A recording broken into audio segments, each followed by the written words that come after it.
Hi everybody, today we're going to talk about the S&P 500. What is it? How do we invest in it? And why do we want to invest in it? The S&P 500, you've probably seen on the news. They quote it on stock channels and in the newspaper and so on. It's pretty popular. It's the most popular index that basically shows an indication of how the stock market's doing. So when you talk about the stock market generally, we're talking about the S&P 500.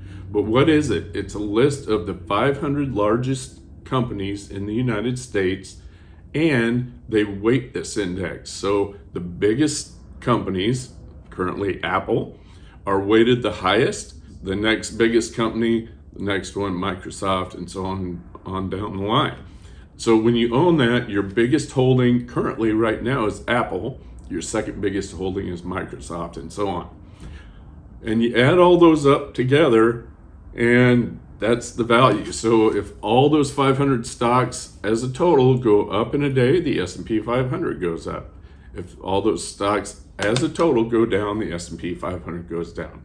So it's a very good index that really reflects the health of the stock market. And in fact, that is the stock market to a lot of people.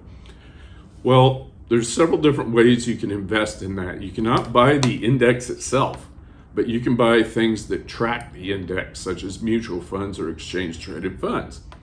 And you may know that we use exchange-traded funds and have used them since 1996. And an exchange-traded fund, you can buy and sell on the stock market. And I'm going to talk, there's many of them. They track many different indexes, but I'm going to talk about the S&P 500 today.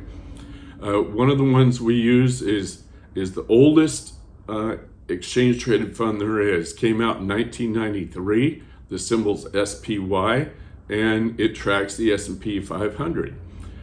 Now, we sometimes currently we're using one from a different company that also tracks the S&P 500. The symbol's IVV.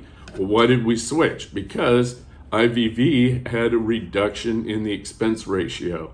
The expense ratio is very important because that's the cost that we pay to actually have this fund. SPY, the oldest one, the largest one, currently has an expense ratio of 9 basis points.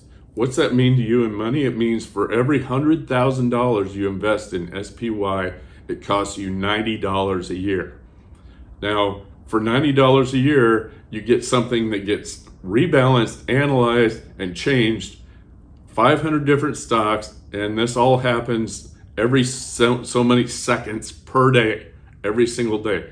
You probably don't want to do that on your own. It would it's worth $90 per year to have that done. Well, IVV on the other hand has a 3 basis point expense ratio, and that's $30 a year on $100,000. Well, that doesn't sound like much, $90 to $30, but when you look at it in percentage terms, that's a pretty big difference. Now, you can also use mutual funds to accomplish the same thing and track the S&P 500. Now, I was looking at several different mutual funds. If you use those in your portfolio, and we can talk about the differences between ETFs and mutual funds in another video, but they typically have a much higher expense ratio. I saw some that were had an expense ratio of 1.2%. Now, what's that mean? That means on that same $100,000, you're paying $1,200 a year in expenses instead of $30. I'd rather pay $30 than $1,200, so we use the exchange traded funds. Now, why do we want to use these? Well, here's a really good example. In 1980, the two top holdings in the S&P 500, the two biggest stocks in the United States were IBM and AT&T. And that was 1980. Today, it's Apple and Microsoft. As IBM and AT&T, they didn't necessarily become less valuable, but Apple and Microsoft became more valuable. As time went on, if we own the S&P 500, we own more and more and more and more of Microsoft and Apple, and less and less and less of AT&T and IBM. We're always owning the most valuable companies, and the better they do, the more we own of it. The worse they do, the less we own of it. And this happens on a daily basis, and that's one of the reasons we want to use that. For example, let's look at IBM, great company, but if you bought it 10 years ago, you bought IBM 10 years ago and held it to today, IBM has lost 32% of its value over the last 10 years. We don't want that. I mean, Apple's done quite a bit better, so we want to own more Apple. We own the S&P 500. This is one of the exchange traded funds that we use in our portfolios. We also use many others that track other things like international markets and small companies and bonds and so on and so forth. We can talk about those in other videos. I thank you for tuning in today and hope you join us again next week. Thank you. Have a nice weekend.